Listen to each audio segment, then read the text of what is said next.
Ako pogledaš, Codensi su oni ljudi koji su jako bijeli, jako bogati i savršeni. Ali ono što rijetko tko pita je koju vrstu šampona koriste. Kako to da nitko nije shvatio da su oni vampiri? Imaju puno znakova zbog kojih bi posumnjao jesu li oni obični ljudi ili su stvoreni umjetnom inteligencijom. Zapravo postoji objašnjenje, prijatelji. A to objašnjenje možemo pronaći kroz knjige, film i intervjue s glumcima koji su tumačili te likove. Dakle, jesi li spreman saznati kako postati Kalen? Počnimo. Postoje 4 čimbenika za koje su Kaleni vrlo pažljivi kako nitko ne bi saznao da su vampiri. Prebivalište, njihovi odnosi i prijateljstva, pravni aspekti i, što je najvažnije, ekonomija. Počnimo s njihovim prebivalištem. Znamo da se u filmu oni nalaze u saveznoj državi Washington, u Sjedinjenim Američkim Državama, točnije u gradiću Forks. Ali stvar je u tome da oni ne mogu dugo živjeti na istom mjestu. Inače bi ljudi shvatili da oni ne stare ili da se nešto čudno krije iza toga.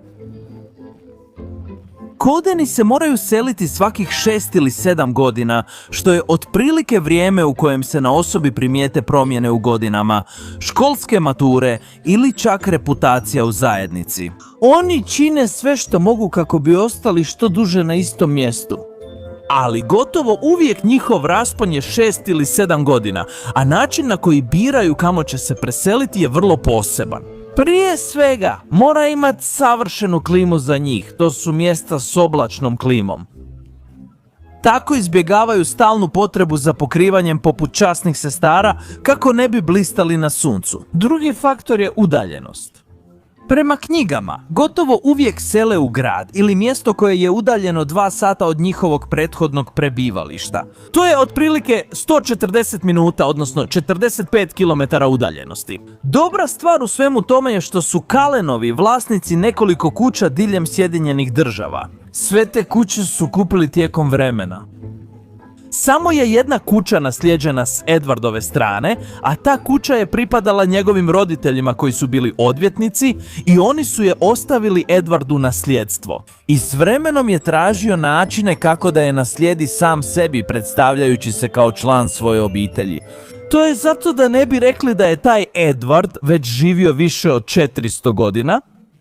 Nešto nije u redu. Jedino što trebate imati na umu je da, ako se želite vratiti na mjesto na kojem ste već bili, morate pričekati. Otprilike 70 do 80 godina, što je prosječan životni vijek čovjeka. Na taj način osiguravaju da ih ljudi ne prepoznaju i mogu se vratiti kao novi dečki na tom mjestu. I upravo tako se kroz svoj besmrtni život sele u sve te kuće. Nakon 7 godina s novim životom i novim obiteljskim vezama, što nas dovodi do sljedeće točke, odnosa i prijateljstava.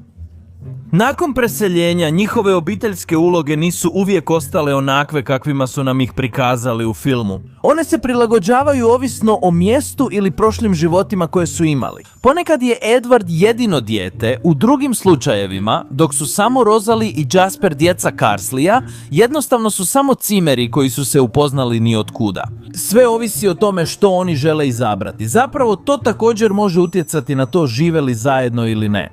Na primjer, bilo je vrijeme kada su Alice i Jasper živjeli u drugoj kući, isto kao i Rosalie i Emmet, koji su radije živjeli odvojeno kao tek vjenčani par. Također, nešto vrlo važno je da mijenjaju imena, a ponekad Jasper koristi prezime Hale od Rosalie. Svaki put kada se pretvaraju da su blizanci, isto se događa i s njihovim zanimanjima. Kroz vrijeme, svaki član obitelji postao je stručnjak za različite stvari. Neki mogu biti doktori, računovođe, učitelji ili odvjetnici. Ali unatoč tome što se sele u druge države i gradove, još uvijek postoji mogućnost da ih neka osoba koja ih je poznavala ranije može sresti u ovom novom mjestu. Znate, išli su posjetiti svoju obitelj, otišli su zbog posla ili zbog neke životne situacije.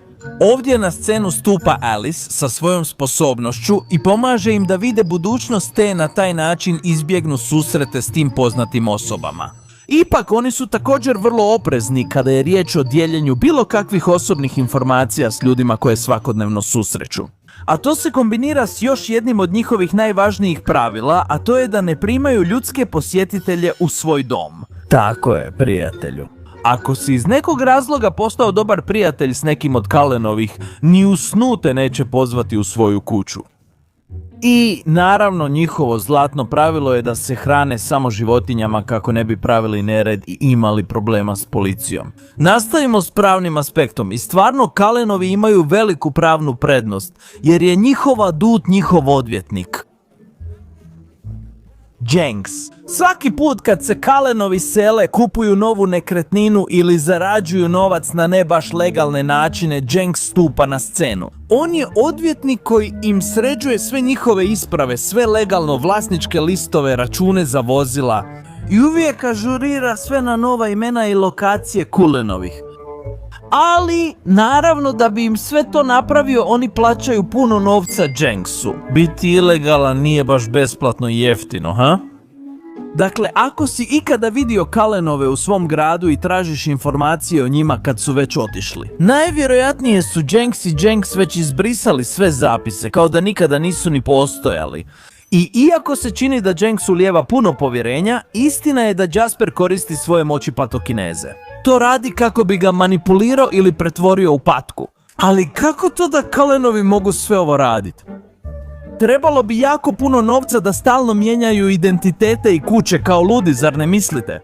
Tako dolazimo do najvažnijeg aspekta za Kalenove, a to je ekonomija. Imaju ogromnu prednost u odnosu na običnog čovjeka. To je zato jer su besmrtni, što znači da mogu skupiti ogromnu količinu novca tijekom mnogo godina. A što ako se sjećaju? Oni jedu samo divlje životinje, tako da ne moraju trošiti cijelu svoju plaću na namirnice.